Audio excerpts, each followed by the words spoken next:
Let's not prevent babucho. As prevent God as meat. Kodwa umzalwana wekanye avana meat. Ukugcina kwakhe kube kumbi lokuqala. Uyabona wena into mawuyenza igama kunabo bonke abantu. Lithi Bible phela nomuzi wakho entabeni. Yazi umuzi wakho entabeni ukuthi ukukwa yibona umuntu ngisho uvuka uzilulu ululela kona. Sekupendiwe kwababa usifani bani. Uvuke namhlanje kwazi la ngizolo udonga lakho ungalinaki lo lako wakho unakelela ngoba umuso onjani. Into ethi sivuka uthi uzwile ukuthi ungizobulalela engane yesonto.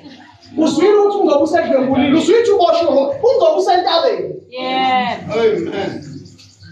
Ihlazo lakho lizoduma imalangeni yonke noma ungadumile uzokwaziwa ngenxa yehlazo. Ngoba usindisile. Ngashembe sokushunyelwa ngawo. Abantu izinto abangayishumayela nje bathi sikhuluma ngonyazi, bekhuluma ngemithombo eyavuleka ngo-19 mali. Kodwa ngalelo langa ngeke bayiswele into. Bazothi ingafani nalabo abathi basindisiwe. Umuntu athi usindisiwe kanti ukhiphiphile le clove. Yabo masebesho nje abakhuluma ngomuzi abawubonile. Owaphiwe kude. Wazi wayihleka umuzi osentabeni. Ofaniswa nophansi. Kanti mawuthi kunake kahle umuzi osentabeni iba mihle. uJesu lento ayilinganisa kahlazi kusesi iyo double story ababengekho ngekhathi zakhe. Uthi nifaniswa nomuzi nowakho entabeni ongeke kusithe. Nomhlazo ngakhona kodwa usithe ima. Nomhlazo ngakhona la lomuzi.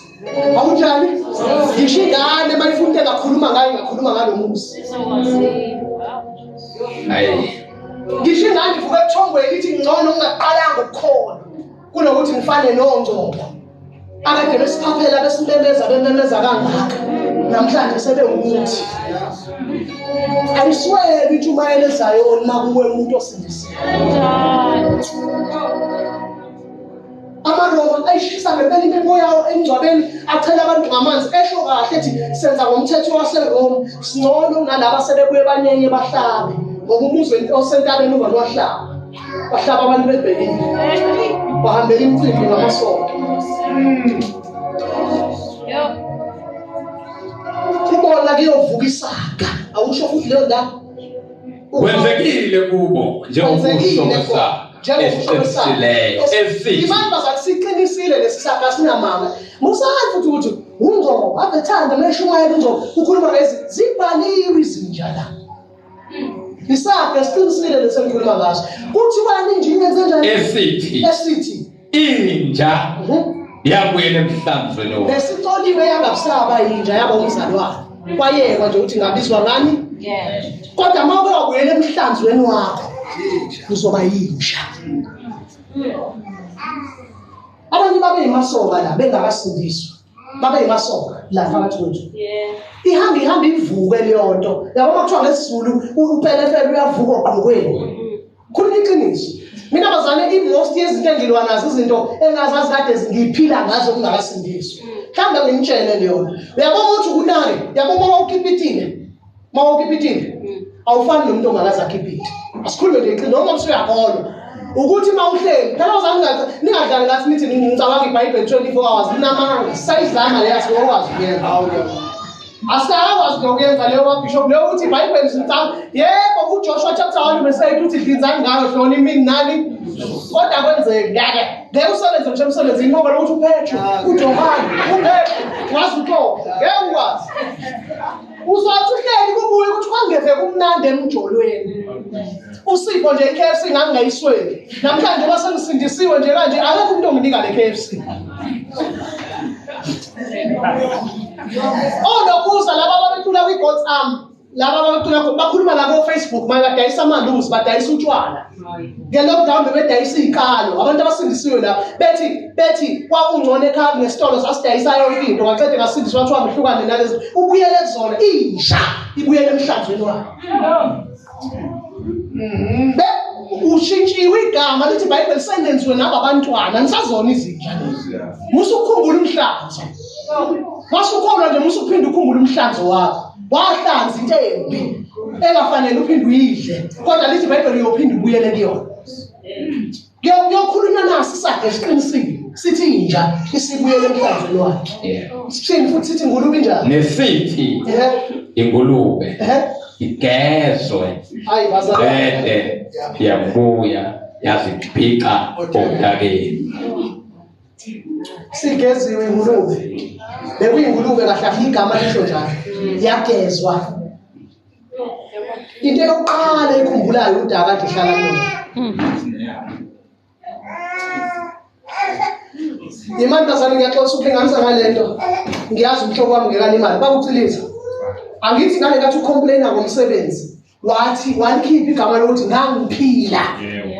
Kusho ukuthi bese ukhumbula. Ubuye odakeni. Manje into esizile ukuthi uJesu angenelele nje obengenelelile. Wangene ukwenze wanegama elisha wathi uJesu noma bekuzothatha 3 years. Sengimbonile uzolima. Awukaphela 3 years ake ngimnike lento. Ngoba udaka lumbhekile. Thangiyanika nisabazana ngiyasana ngawo. Nami ungasawuthola umsebenzi ngangekhale ngize ngibuze manje ngokani sasenzeni. Ngangibuza njalo. Ngithi mina yabona umsebenzi ukuthi yinhle lento yokusindiswa kodwa kwamngcono kabi ezayo. Ufuna ukuthi ngamtshela ngelilanga ngaconfessa ngathi mhlambe kwangahliwa ukuthi angiphume ezayo. Ngasho ngapha. Kwafana shumayele ngikhona. Ufamile inja seyikhumbula umhlanzo wakhe. Ngoba into esasiyenza lapho ukudlala ngabantu nokuyiqonyelwa nje phakathi esontweni. Sukume kushumayele ngamavesi awu100 ukwazi ngathi awuyiphile. Hleke kushawa izandla kuthi uhleli phansi manje ubani ubizwa ngalo gama mhlawumbe ubizwa ngathi ubizwa ngoArchbishop. Yibona leyo. Mhlawumbe ubizwa usufaka isigqoko eside sile ufake yonke into. Kodwa ufaka impula yonke leyo. Kodwa egcineni bazane inja ehlele emhlanzweni. Alibona igama lenkosi. Lalela ke ingulube igezi. Nilale? Yenziwa kanjani ingulube? Yaphinde futhi yenziwani? Yaphinde yenze njani? Izona inwane lezi bazalwane eBhayibhelini. Izona inwane zodwa mamngcobo ezikwazi ukuthi noma ungazilungisa kanjani. Kodwa mazike zabona indawo zazihlala lona ziphinda zigijima. Ngiyabona abelungu izinja zabelungu zidla ngisho sweet, zidle ngisho ice cream. Hleze ngoba ngichannel le ilwane ngiyayithanda. Kodwa mayike yahlanza ubona umlungu eyikhuza ngokuyazi izoya emhlanzweni wayo. Abazalwane abaningi babuyele emhlanzweni yabo ngoDisemba. Abaningi. Abanye la usuke la esihlambela amanga bengekho ngisho kwi-conference. Usuke esihlambela amanga athi kufuna ayanda kubo. Ubhizi uthi uhambisa uayanda uyokwenza ngoba usaqomile khona. Abamlandi ngani bebemfuna. Wayahanjiswa wena ngoba uqomile khona. Wazi kahle ka ayanda kukude ugqoka ingubo ongazigqoki futhi mawule efonzweni masuya ka ayanda. Ufuna ukubona obani? Ufuna ukubona obani? Masufike lapha ka ayanda uyazi kukude ka ayanda kule kude uyafika khona usuyafika khona ePort St John's usuka la ePort St John's vele uzofika ulale khona and ke ulale no dadewabo ayanda wena khona uthandana no ayanda into yakuletha lekhaya hamba ulale lapha. Alokutela kuba bakahambi ukuphindana nakho omnye ayanda wena ngoba usuvela umhlanzo usukuwona ngeke usakwazi ukuphuma usubuya ngoJanuary uzohlambula ibhasa ubende ekhuluma ngayo iyona into ehleli mazabazalwane iserious kakhulu bazalwane inje iyabuyela emhlanzweni wakhe ngiyamtshela bazanishwathi isicole kanjani yabo mothi uma ucathi ngilala ngawo ngoyibuka le channel yethu khona nje ayigqokiswa ubaba sithungele izinja thungele ingubo kodwa maye iyahlanza ubona umuntu eyikhuza ngokuyazi kuyona yonke into engabuyela kuyona umhlanzi wakhe. Yabona bazali impilo yasona uma wayenjoya thina nje ngiyixoxele ngami thina somamzoba sasikipitele sihlale emlazi sahlala ama sections amaningi kakhulu emlazi sasihlala emlazi thina sikipitele uyazi ukuthi sasihlala kanjani ekipiteni kwethu sathi mase sisindisiwe yangidina kabi lento ukuthi kuthiwe angasahlala naye ngoba phela bese kumnandi mina khona into engasazenzi ebengazi nenza uhalf nayenza uhalf understand lo bese ngiwashelwa mina sengizoqala phansi ngiyowasha ngalo Jesu yayizwinja ifuna ukubuyela emhlanzweni wakhe isiphetho sakho siyoba sibi ngesikhala yayizwa lo ngilalela bazalwane leli vangeli bazalwane alifunwa leli nikilo alifunwa wena sikhele ngani ngoba emhlabeni alifunwa. Ubabona bazalwane yonke into enziwayo kweyisho umzalwane osindisiwe yonke ingane. Nikani ibuka iy'tolo abafundisi abasindisiwe balala ney'ngane ey'ntoni. Abafundisi abasindisiwe bayitaba abafundisi abasindisiwe bayiba odoti nje phakathi ezitorini into nje obona ukuthi yona okudlalelwa kuyona nabo banini uzalo kwakunomsebenzi futhi nami ngidina lapha bafike bathi basindisiwe njengoba benza amasiko khona lapha and bazalwane yonke iveza ukuthi isizulu lesamasiko isona esiright nokukholwa nokwenu nike libonke ukuthi imbewu abaye babukele yakhe nangu umfundisi lo netshebani thuba noma isandile lo ngazi isandile ogama lakhe siyamkhola ubani igama lakhe story lo muntu baba ufika athi sindisiwe lekhasi wenza amasiko kodwa umfazi wakho useyithi wasuyisangoma uvumile futhi naye wathi hayi makusho ubaba ke kuthi wavela ubaba lo sashona wakhuluma wathi ungcolo should ayenziwe yonke lento ithi ngenhlebe izama lento ukukhipha ithemba lethu ngoKristu sibona ukuthi kungangcono sikubhale ayikho bazalwane iprogram TV eveza uJesu njengoba kunjalo mayiveza uJesu njengoba kunjalo complain bona ababukeli bathi ngeke lento iyagxeka kodwa thina abasindisiwe sikwazi ukuma silento edlala lapha iyagxeka sikwazi so izinja ziyabuyela emhlanzweni wazo ngitshela yini namhlanje yabo bazalwane into usathana angakhumbuzisa yona ukuthi waphila kanjani esonweni yileyo nto yakho akushaye futhi akuqede ngayo ukuthi wena wawunabafana abathathu ozwana nabo lo munye ethengele ingubo omnye kuphi imali usithengele o-airtime namhlanje uswele nje idatha uthi kuphuma babishop eXhawula uthi asakuniki no50 rand wedatha ngoba wawujwayele ukuprovide tshela yini yangirobhe nokutshela intenzekayo hawu Nkosi yami akusekho ngisho nje ukwathekela mina ngithise ngibe nengane kangifunanga ukuba nengane iage yami seyize yahamba utshele ubani osara bathola ingane beneminyaka emingaphi yebo zalwane ibhasofe lento uNkulunkulu ulifunde bese siyavala lalela bazalwane nayo into embi bazalwane ayikho into ebuhlungu njengokuthi umzalwane kumini ebuhlungu ngingixolele bazalwane kumini ebuhlungu ave kubuhlungu mambishop ukubona umuntu engamjulukela ngicela ukukhuluma ngami akisho ke ngoJesu uJesu vele umini so ukubona umuntu engamjulukela ngikhuluma ekendeni esebuyela emhlanzweni wakhe omunye wasindiswa isangoma mthandazi sayona engazazi namhlanje useyisangoma phapha futhi ubuyele ngempela wazothola imendlela manje sebemkhiphe ngenkomo ndangi bushuma yezini yazi kuba kuhlungu babishop kube ngathi wena ohlulekile nakumzala kambe nina ngoba nikaze nishumayeze mntani yazi nje kuba kuhlungu babuthikiza uzuza ukuthi kushuthi mina ngihlulekile uthi uyabheka ngikwenze konke ufana bekwenza inja nje ebuyele emhlanzweni wakhe ingulube ethe seyigeziwe yabuyela odakeni njengendangatho yegolide ekhaleni kunjalo wesifazane ongena awufunde standards ngaliphinde le verse 2021 22 sheshisa yebo ufunde verse number 20 yebo ngoba lapho selephunyukile ngcoleni kwaleli lizwi ngokwazi inkosi yethu nomsindisi uJesu Kristu yebo kodwa baphile babanjwa yiko baphinde babanjwa yiko kwabehlula ayibalingwa nje kuphela kwabehlula kukodwa ngosahlambula ukuthi ngilingiwe kodwa la ungasahlambula kusekuhlulile sawuthi mawulela uthi ubone ociliza lo ngcoba bakazi bawe yini abasiyeke phansi sukususa emhlanzweni yaphela sukubuda ko sawuthi ushuthi ungcobo yena akazalingwe kusafana ngithatha ngibuza uma ngcobo kuba kwakho nje aza kuhluphe kalutho ungenaphi wena ekutheni wakuhlupha ngani ngoba leyo nto leyo isho ukuthi ngamanye amazwi lento sukuyona uyayi-enjoy ucangi sonke sikuyona ujwayele umuntu phela mesesesonweni sakhe kanti bonke abantu bakuleso sono na kube wese ukuthi uyohlambula kahle ufike umuntu ozothi wazi nami izolo ngishawe iyonto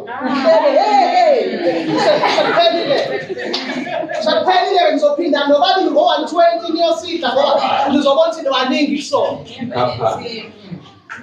ebentenza abantu bangabi namahloni ukuthi wazi ukuthi angingedwa kulento yabo uma ukwazi kahle lale umzalwane uthola ukuthi mhlawumbe ngiyane ngasade befakazi bevutha namhlanje sasekuseni ngomsombuluko athi uyaphuma angixolele ngizonyoza amagama angekho leni athi uyaphuma uthule ethi uphuma ngedabula lomo kuyakhashwa umfana afana hlangane nosiphindi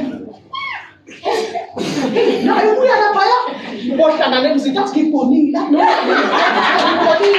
athi lo muntu besiphuma kwi-cross night athi hayi kwi-cross night ukhasho ubaba ubani noma umfana ubani athi lo munye hey nami yazi nami ngiphuma lapho athi hayi kodwa lalela asivale la uNkulunkulu uyosiza ngiyayizwa bazalwane baprashana amanxeba awaboni ngiyayizwa benza njalo mina ngiyabazi wazane nambazi kudala bazane bazi kudala kuney'nhlobo ey'njalo nje zithuthuzelane-ke kulokulimala-ke zizolimala ziqhubeke ngiyezwa bazalwane uyasaba uyohlambuluka kulo mzali ongathi umile ku-straight uyasaba ubona ukuthi lo uzongitshela imithetho eminingi kanti le mithetho eminingi iyona emsizayo aphile ifundeke baba sivale manje yebo ngokuba lapho sebephunyukile kwaleli lizwe ngokwazi inkosi yethu nomsindisi uJesu Kristu mawungakamazi uJesu sasengcoleni yebo kodwa baphinde babanjwa yikona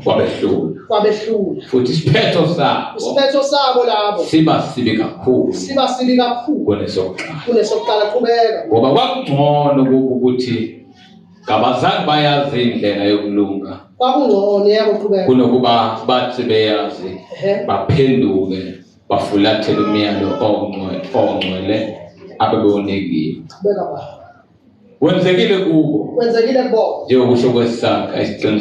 njengokusho kwesakha esiqinisile sithi yebo inja yabuyela emhlanzweni wayo nesithi ingulube kusho ukuthi umhlanzi awuphelanga mhla isindiswa wasala kanjalo ithesi yabo phela abazali uthi ngitshela ngiyabo zonke lena ishiya ezweni zisakhona futhi sezizinhle kakhulu nendlela enayishiya ngazo abafana laba nenihamba nabo hayibo nina nagcina abantu ababegqoka amabhuluku angasile namhlanje bashaya u14 bottom sebabuyela amabhuluku akudala etho 14 leli kumbamba umuntu umbamba wazi noma ihanda noma into ayibekile yeyibazalwane kade ngomunye la kulezi zinto eshila ufaka ibhuluku elimubambe ensi akusahambeki usalabethe uyashumayela ngithi hey bazalwane ngiyabuka nje abantu babusisekile ngithi yini ababusisekanga yona i-tight noma yini ayibonke inkosi bayagqoka isalibubambe ngithi mina yini la i-coat gayi right ibhuluku eselulapaya usazi kwendlela ngiyazi bazalwane hayi amabhuluku mina ngikhuluma la ucabangayo ukuthi idolo likaNgcobo libe ngikhuluma olubonayo ukuthi idolo likaNgcobo lime kanje sakhona lawo amanye kadabukile kade awasadajuleleni adabukile kuvela amathanga kuvela yonke into kuvela amathanga akhuphuzela uyabuya umuntu osifazane inceke ime phambili yashumayela nyabo nina nagcina laba babefihla akusafihlwa manje akusafihlwa abantu abakwi-social media bazongitshela abantu abahamba lula abaningi balapha kuma-social media labantu lezo-Facebook nani izincephele ezivezwa lapha izincephele umuntu uveza athi by grace uthi uyabona ubona amathanga amhlophe grace yani la yini grace so lento eniphuma kuyona usathane uyayakho usuku nosuku i-trap yokuphinda ikubambe iphindise khona ngoba sikhuluma iqiniso uma usuwawalala nomuntu wesilisa ukulala kuyafana ayikho indoda engcono kuleyo ukuthi nje usathane wenze ngathi ngcono ngoba nawe uyibona mhlawumbe inemali ayingcono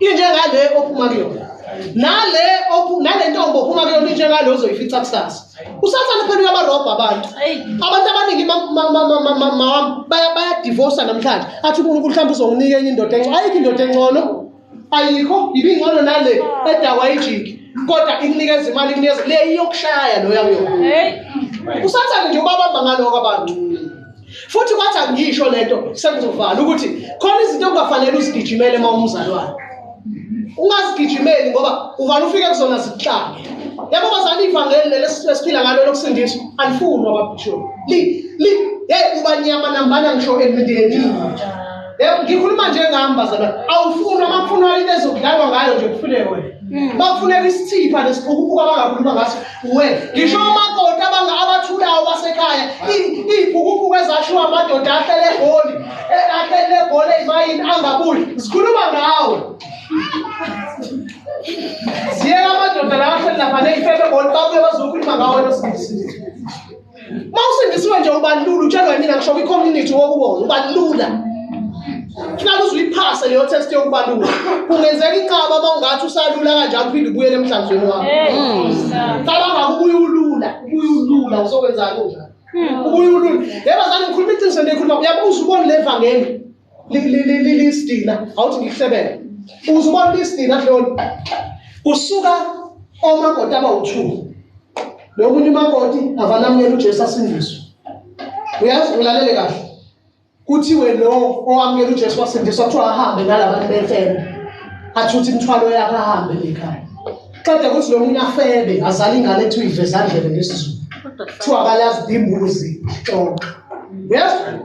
Lo wenza ihlazo elikhulu kuthiwa ahlale phansi owalekhaya kuthiwa izinto zasekhaya. Kodwa lo owamukela uJesu akahamba. Yabona ngifuna kanjani? Kusuka abafana be2. Umfana walekhaya amukela uJesu akahamba awuhlala kaCilisa. Asayelo kana. Aphume lekhaya. Nonsense ahamba. Hambe noCilisa. Ahambe bese kuthi omunye walekhaya kwazi umuntu afe. Kusuke bona bayeka mhlawumbe elingani lokufunela umuthi. Ukuthi angaboshwa. Ngoba leli vangela lifuna. Noma bahlanganisa imali basebenza amaloni befuna ukuyobheyilela. Betha kabuya zokwazi abanye futhi. Batho kumnandi kuyababa, batho kubaba kumnandi. Yebo. Kusuke lale okwesithathu. Kusuka umakoti abanande nomoya wokuthwasa. Asuke umoya nje wokuthwasa lalela isiZulu nje sakithi sithi umfazi akahambi ngekhanda emzini. Sisho njalo ngithi kodwa suke lo wasambele ngekhaya. Kuze kusho yena ubabe sathi bakhozi. Imsika sengesho bakhozi. Alifunwa leva. Alifunwa. Ungene entweni engafuna musu uthatha amakhekhe lawo uthi ngikufundisa. Musu uthatha amakhekhe uzozonke uzokhulula. Futhi nobaba wasibantwana uzokhula kakhulu esekuncoma ethi ingathi sokukudle udlulele. Kade ngakubona ekubhokoza uhlala naye masulu lapha encindiswe ngathi ukudle. Ngoba ngumusi owakhiwe entabeni ongebisitheke. Lehlazo lakhe alisitheke. Ngisho ungalenzela umnyameni lithi uJesu wasithembisa ukuthi ngisho kwenziwe phansi kwezindlu kusazomenyezelwa phezu kophahla lezindlu. Ngisho kwenziwe umnyameni sazokhulula ekhanyeni. Ngokuba akekho umuntu othatha isibane asibeke ngaphansi. Kodwa umuntu isibeka ngaphezulu ukuze sikhanyisele wonke umuntu. Ihlazo lakho lizokhanya amalanga wonke. Ngabe ngcono ukuthi awuzange ukholwe. Ngabe ngcono lisho lalithi ngcono ukuthi abazange. Kunokuthi bathi sebelazi. Baphinde futhi baniflathele iqiniso. Ungaphumi kule nsindiso. Ungaphumi. Cabanga ukuthi iy'nkonzo azifani. Wophuma la uthatha ikhehla lakashembe likwenze ukwazi wesithathu. Kanti uNkulunkulu bekulungisela into yakho la. Mina ngisikhulumela iqiniso nje leli ngikhulumayo. Uthathe ikhehla lakho bese ufika lapha likuxake izinto eziningi lezi. Ubuye futhi ubuye sewubuyisa uthuthuzela. Ubhlungu ebazalwane awuthi ngimhlebele. Ngicela ukisho softly bese siyathandaza. Mina ngike ngithi babishop into engidala ngime more than 10 years ngishumayela ngingawo. Akubona ukuhlakanipha kwami. Khona into engibusayo baba ethi kodwa ngingathi sengila ngisuke la. Ngime la ngithi sengila ngibuyele lapha phansi. I-second trip is never fun. Awuthi ngihlele second trip uhambo lesibili alubi mnandi. Ngoba linokuhlazeka. Linehlazo. Linokuhlenjwa. Linokuhluma. Lineyinyembezi. Ubona ngiyaxoxa ulinganisana ubona usisi esikade sithi sikhonza naye la asuka yokipita. Aqeda ukipita athola ingane zilothu uqeda imishini indoda. Esebuyeza nazo noma zigonwa kodwa uhleze logift. Ngoba i-trip yesibili ayikho kufana.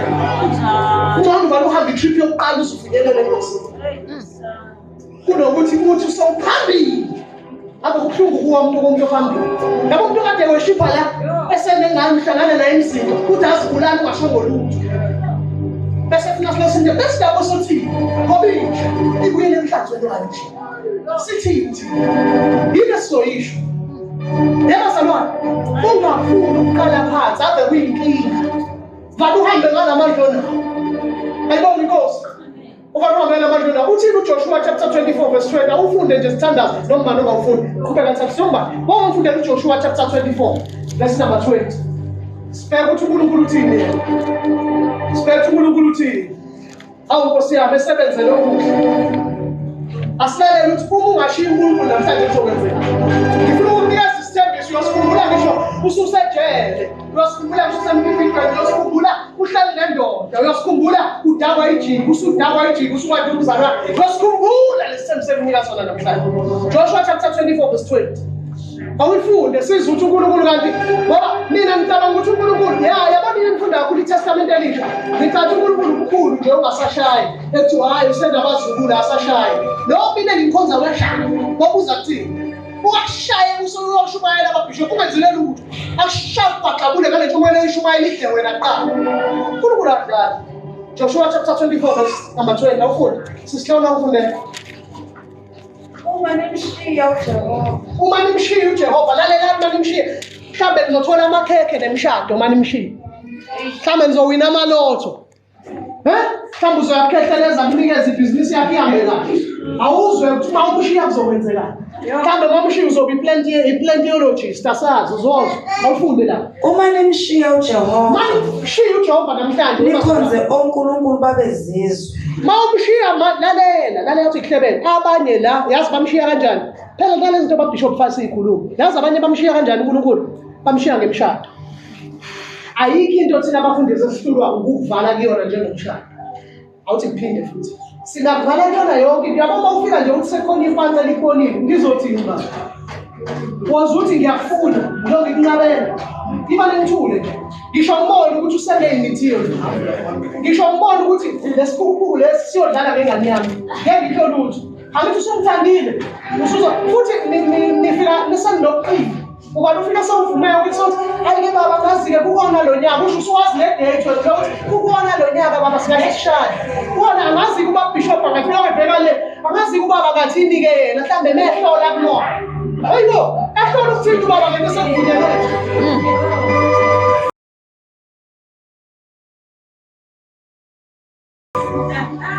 abanye bamshiya uNkulunkulu ngenxa yemshado akwazi ukufika umfana la akhonze 2 months emva kwalokho usebonisiwe akwazi ukuba kanjalo mawukuthi kanjalo ngavale ngikhumula ibhanti ngikiyeke nami ukuza kulelo bathi khona umuntu ongafika 2 months la aqeda usebonisiwe uboniswe ba 2 months usebonisiwe thina lo 2 months besisaba ukumnyathela nje kuphela naye into engifuna ukuyibuza why abantu baboniswane kangaka bengaboniswa izinto ezirong awukazi uboniswe ngisho idemon nje ozoshaya ibandla kodwa usubonisa umshado into esisebenzisa nje unamanga awukazi uboniswe ngisho umsebenzi ukuthi hamba ofesa lapha eMandiyeli uzothola umsebenzi usubonisa umshado lalela kufikele la uzophapha usitshela ukuthi usu-right sekukhulunyiwe baba ngazi ungathini imindeni yona seyikhulume yini ofuna ngisho sekukhuluma imindeni wafika omunye umfana la kulini wafika sezothi kade ngizolile enza wonke ubonakala ufika la bakuthina lokho kwabo nwaphuma umngcubo wathi hayi kangahambe ngiyogeza ngemishini ngabona hayi bandla uyayibonela ayikho into esoyikhuluma mzalwane mina-ke ngiyathanda ukuyilalela imlolozelo ngize ngizele ukuthi ube ngishayela imlolozelo kuthi-ke kumina hayi baba ngithi ngizozibuyisa ngithi ngizoxoxa nawe kodwa besengiqedile nobaba osezulwini yini ozoyikhuluma nami uma usuthethe noNkulunkulu ngiyini vele mina baba umuntu ongathi azohlamba kodwa sengibuyisele nenkosi usazothi kanjani ngoba into ongayisho wena ukuthi hayi awuthelele itiye lapho manje uziphuza itiye hayi ngeke inkosi ayifikile ithi seyibuya kuJehova mina ngekuba ikholwa mina la ngithe sengibuya kuNkulunkulu abanye bazothanda ukuthi yini le inathi nasengibuya ngaphezulu bafika kanjalo-ke bese beshiya uJehova-ke ehloni kanti lo mfana lo ula nje kade ayekulandele kwakubona akakholwa kasindisiwe uqeda ushade nje akufaka emasikweni baningi abashintshelwa amadoda ithi ngimtshele mhlambe khona into efana iy'fakazi engingakaze niyifakazi ngelinye ilanga ngicele omama abashadede amadoda angakholwa batshele ukuthi kunzima kanjani ukuhlala le ndoda engakholwa ngicela basukume nje ngelinye ilanga bayichaze bambishophu ngisho singaphuma ngo-5 ngalelo langa basichazele ukuthi kubuhlungu kanjani ukuhlala ukuthi ubuka inkonzo mina ngikhuluma ngasekhaya ngiyayazi ebala bakithi ngidlala i-DVD nje kasithole avanathe ngena ubabathi lo uciphela nje fanele usafa ngibusisekile avanasho kanjalo nje ubaba athi futhi phela mina niyazi le nto ethi ukusonta isho ukuphendulela imithetho yale khaya angiphoxa yabo indoda yabo ingakholwa ukuthi uthi uyabuka athi abafe bona abafundisi benu bafeba nabo uthi nebanitshela lona akuthwele nje nebandla egcwele kanje yonke leyo kubuhlungu ukuhlala nomuntu ongakhona. Mina makuthiwa kuya ngami baba ubishop bengocela abafundisi abashadisayo ningaphinde nishadise intombazane yale bandleni nomuntu ongakhona. Finish it la. Angicedile mamzo. Ngicedile. Ishadela ngene nomuntu ongakhona. Uthi ngani uDeuteronomy 23? Uthini uJoshua 23? Uthi uJehova mase nifika ezweni niyakulona ningangeni ma-relationships nabantu enizobafica lapho ningashadi nabo ngoba manje engashada bayomfaka konkulunkulu babo. Namhlanje lokhu uzosikhambela amabuza engidinayo futhi awukho kancane thabiso engidinayo kuloza athi bazalwane ngisho bengekho isonto edluli ubaba njengoba benginomsebenzi emndenini phela abazane ngayo okhonza wazifaka wena muthi lokho uzosifakazela ngaleyo nto wayifaka wawunethuba lokunqaba. Uma sewusindisiwe ngempela ngitshela uma ususindiswe ngempela intombazane mhlawumbe besimisela umshado uma isindiswe ngempela uJesu engene ngempela kubuya yona izothi babishop awusekho umshado athi ubabishop indaba mntana ngikwenze kathi cha lo ngobela ngizoshada naye akakholwa ngabe uyabhema uyaphuza angikwazi ukushada nomuntu kanjalo. uNkulunkulu yongipha indoda methanda umuntu othole ngempela akivangeli lo thole ngempela hayi lozoqhubeka nomuntu esembonini eseke wakushaya.